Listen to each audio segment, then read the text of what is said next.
Shalom tout le monde, encore une fois de plus aujourd'hui après cette longue pause. Euh, je partage mes expériences et non de thèmes que je ramasse quelque part ou de thèmes qui sont à la mode ou de thèmes qui sont beaux à entendre. Donc c'est pourquoi j'ai vraiment pris ces temps pour moi-même expérimenter là-dessus et voilà, et partager avec vous des expériences que moi je fais. Et voilà, peut-être que vous avez déjà entendu parler du fruit de l'esprit. Si vous n'en avez pas encore entendu parler, alors on va le découvrir ensemble. Qu'est-ce que c'est le fruit de l'esprit?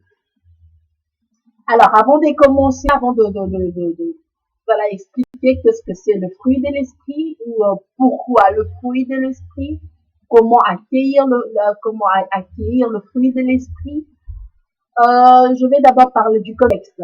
Quand est-ce que ce fruit de l'esprit a été donné aux chrétiens, bien sûr. Nous pouvons le trouver dans le livre de Galates, précisément au chapitre 5, à partir du verset 16. Mais je ne vais pas lire ça aujourd'hui.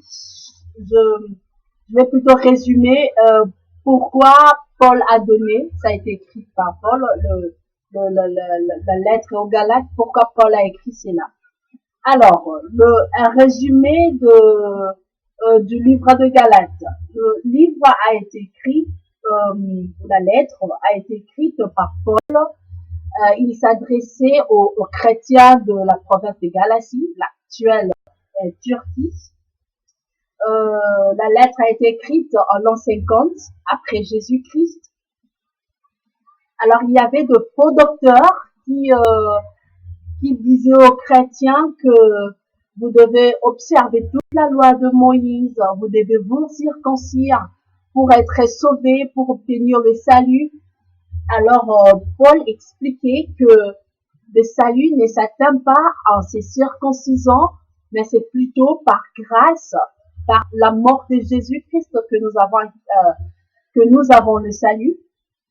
Et dans les livres, il en est aussi question de... Alors, ces docteurs mettaient aussi en question ou en évidence l'autorité de Paul. Alors, ils se disaient, est-ce que Paul est réellement envoyé de Dieu et est-ce qu'il est, son autorité est vraiment de Dieu, son onction est vraiment divine.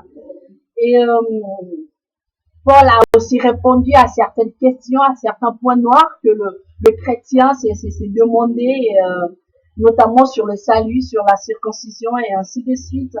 Et à la fin du livre, à la fin de la lettre, Paul exhorte le chrétien de marcher selon l'esprit et non selon la chair. Voilà, ça c'est le résumé du livre de Galates. C'est pour un peu voir les contextes, pourquoi ça a été écrit. Je choisis ça parce que, comme je l'ai dit tout au début, j'ai expérimenté là-dessus, ou je suis en train d'expérimenter là-dessus. Et ce n'est pas différent, ce qui s'est passé ici, ce n'est pas différent de notre société actuelle. Il y a plein de docteurs, moi je le vois parfois sur les nets, où je reçois parfois des messages que des gens transmettent dans de réseaux sociaux, il y a des gens qui racontent j'appellerais ça de n'importe quoi. Ils se disent qu'il faut d'abord faire ça, il faut faire ça pour être sauvé. Il y a eu un temps, il y avait des messages qui circulaient, qui disaient qu'il faut d'abord envoyer ces messages à 10 personnes pour être béni. Mais enfin, la bénédiction n'est pas liée à le nombre de personnes à qui vous envoyez le message. Ok? Si vous voulez envoyer un message d'édification à quelqu'un, faites-le pour édifier la personne, pour prévenir la personne, non pour être béni. Dieu ne nous bénit pas parce qu'on transmet des messages WhatsApp, dans tous nos contacts, on le partage comme si on partageait du pain.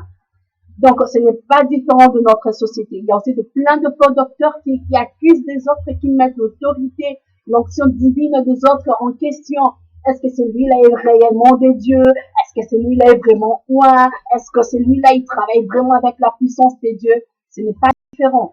Si vous en connaissez pas, moi j'en connais et je le vois dans les nets. Je crois que vous les connaissez aussi. Vous voyez aussi de messages pareils, de bobards pareils qui circulent sur les nets. En tout cas, c'est vraiment horrible, c'est pénible, en tout cas, c'est pas, voilà, moi, ça m'égaye pas du tout quand je vois ces gens des trucs, de gens qui accusent les autres et qui pointent du doigt aux autres. Moi, ça m'égaye pas du tout, hein. Et, voilà, comme j'avais dit, on va parler du fruit de l'esprit, c'est un thème vraiment important. Euh, c'est exactement au chapitre 5, à partir du verset 16, que Paul est en train de parler du fruit de l'esprit. Nous allons vraiment avoir le temps de décortiquer chaque fruit. Ouais, je l'étends et je crois que vous l'avez aussi, de me prêter quelques minutes pour que nous puissions décortiquer chaque fruit. En tout cas, moi, je ne presse pas. On a tout le temps, hein, on a tout le temps devant nous. On a 10-15 minutes pour consacrer afin de voir chaque fruit vraiment en détail. Mais aujourd'hui, je vais juste résumer. Voilà, juste résumer à partir du verset 16. Galates 5, à partir du verset 16. Je vais le lire. Alors, j'ai dit donc, marchez selon l'esprit et vous n'accomplirez pas le désir de la chair, car la chair a des désirs contraires à ceux de l'esprit et l'esprit en a de contraires à ceux de la chair. Ils sont opposés entre eux, afin que vous ne fassiez point ce que vous voudriez. Si vous êtes conduits par l'esprit, vous n'êtes point sous la loi. Or, les œuvres de la chair sont manifestes. Ce sont l'impudicité, l'impureté, la dissolution, l'idolâtrie, la magie, les inimitiés, les querelles, les jalousies, les animosités, les disputes, les divisions, le secte, l'envie, l'ivrognerie, les excès de table et les choses semblables. Je vous dis d'avance, comme je l'ai déjà dit, que ceux qui commettent de telles choses n'hériteront point le royaume des dieux. Mais le fruit de l'esprit, c'est l'amour, la joie, la paix, la patience, la bonté, la bénignité, la fidélité, la douceur, la tempérance. La loi ne pas contre ces choses. Ceux qui sont à Jésus-Christ ont crucifié la chair avec ses passions et ses désirs. Si nous vivons par l'esprit, marchons aussi selon l'esprit. Ne cherchons pas une vaine gloire en nous provoquant les uns les autres, en nous portant envie les uns les autres. C'était vraiment long, je sais, mais ça valait la peine, ça vaut la peine de le lire. Si vous avez votre Bible, vous pouvez encore le lire une fois de plus, parce que écouter 2 fois ou lire 2 fois, c'est mieux, c'est mieux. Galates 5 à partir du verset 16. Alors, comme je l'avais déjà dit, que Paul est en train d'exhorter le chrétien. Ouais, il n'exhorte pas le païen ou ceux qui ne connaissent pas Dieu, le chrétien. Je commence par là. Qui sont les chrétiens? Parce que c'est un mot qu'on apprend couramment. Tout le monde se dit chrétien. Parce que je vais à l'église, ou parce que mes parents prient, ou parce que mes parents sont chrétiens, que je suis moi aussi chrétien. Non. Le mot chrétien, un peu d'histoire. Je ne suis pas historienne, mais je fais de recherche parce que je trouve que connaître le sens étymologique du mot, connaître l'étymologie du mot nous permet de bien comprendre les mots. Alors j'ai un peu recherché, je dis que le mot chrétien n'a pas été employé dans les évangiles, Matthieu, Marc, Luc, Jean. Ça n'a pas été employé. Donc, Jésus-Christ, notre Seigneur, n'a pas employé ce mot chrétien. Ouais. C'est un mot qui a naquis après Jésus-Christ. C'était au 1er siècle. Alors, c'était ces personnes, ces disciples, ces gens, ces mondes qui s'est comporté comme Jésus-Christ, qui soutenaient, pardon, je dirais le mode de vie que Jésus-Christ a montré étant ici sur terre, c'est-à-dire l'amour. C'est ces personnes-là, c'est ces gens-là, ces mondes-là, ces disciples-là qui étaient caractérisés comme un chrétien, qui ne signifiait rien d'autre que comme Christ. Donc, un chrétien, c'est celui qui est comme Christ. Et aujourd'hui, on peut dire qu'un chrétien, c'est celui qui est né de nouveau. Naître de nouveau, ça signifie avoir pris cette décision en âme et conscience de suivre Jésus-Christ. Cette décision de recevoir Jésus-Christ dans sa vie comme Seigneur et Sauveur. Donc c'est celui-là qui est chrétien. Un chrétien, ce n'est pas celui-là qui va à l'église. Un chrétien, ce n'est pas celui-là qui est né dans une famille moderne où le parent allait à l'église ou le grand-parent. Non, un chrétien, c'est celui qui a pris la décision de suivre Jésus-Christ. C'est celui qui a pris la décision de recevoir Jésus-Christ dans sa vie comme Seigneur et Sauveur. Alors par ici, je fais un appel. Tu n'es pas chrétien parce que tu vas à l'église. Si tu as toujours cru que tu es chrétien parce que tu vas à l'église, mon ami, tu as l'opportunité. Ce n'est pas tard. Oui, tu as l'opportunité de dire à Jésus-Christ, maintenant, Jésus, je te reçois dans ma vie comme Seigneur et Sauveur. Je veux que tu sois mon maître. Je veux que ce ne soit plus moi qui décide, mais que ce soit toi en moi. Que tu vives à travers moi, que tu vives en moi, que tu vives, oui, en moi, dans mon cœur. Donc, tu peux prendre cette décision aujourd'hui. Et quand tu prends cette décision, dorénavant, tu appartiens à la famille divine. Tu appartiens aux enfants des dieux.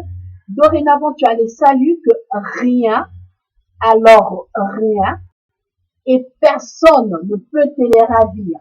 Tu n'as pas besoin d'être parfait, de ne plus manger ou de ne plus boire, de ne plus mettre cela ou de ne plus faire cela. Non, non, non, non. Tu n'as pas besoin de ça. La vie chrétienne, ce n'est pas toute une liste de choses qu'on doit éviter ou de choses qu'on doit faire. Non. La vie chrétienne, c'est une relation personnelle entre un individu et Dieu en personne qui est Jésus-Christ. Donc, mon ami, si tu as pris cette décision aujourd'hui, dorénavant, tu appartiens à la famille divine et le Saint-Esprit, l'Esprit de Dieu vient habiter en toi et c'est celui qui va te conduire, c'est celui qui va te capaciter à mener une vie qui honore Dieu. Ça ne serait plus avec tes propres efforts, ça ne serait plus avec ton intelligence, mais plutôt avec la force du Saint-Esprit. Alors, j'avais juste prévu cette première partie de cette série pour expliquer un peu le contexte de la lettre de Paul aux Galates et expliquer un peu que c'est qu'un chrétien. Alors, prochainement, nous allons essayer de voir chaque verset, à partir du verset 16 jusqu'au verset 24 ou jusqu'au verset 26, pardon. Nous allons essayer un peu de voir qu'est-ce que Paul essaye de nous dire. Alors, ne manque pas prochainement et je crois que tu seras là. Tu trouveras 10 ou 15 petites minutes pour partager avec moi ces instants. Alors, d'ici là, porte-toi bien, que Dieu te bénisse et qu'il t'accompagne dans tout ce que tu fais. Je vais clôturer par la prière pour bénir notre week-end. Seigneur, merci pour la vie et merci pour toutes les bonnes choses que tu as planifié de faire pour nous et par nous. Nous abandonnons notre week-end entre tes mains. Merci de prendre soin de nous et de nous garder prochainement afin que nous puissions encore une fois de plus apprendre de toi. Oui, nous apprenons tout ça de toi. Et merci parce que tu nous gardes et tu nous accompagnes. C'est en ton nom seul Jésus-Christ, notre Seigneur, que nous avons ainsi prié. Amen. Mes chers amis, je vous souhaite un très bon week-end. Je suis vraiment ravie, je serai vraiment ravie de vous retrouver prochainement. D'ici là, portez-vous bien. Je vous aime et je vous aime aussi. À très bientôt. Au revoir.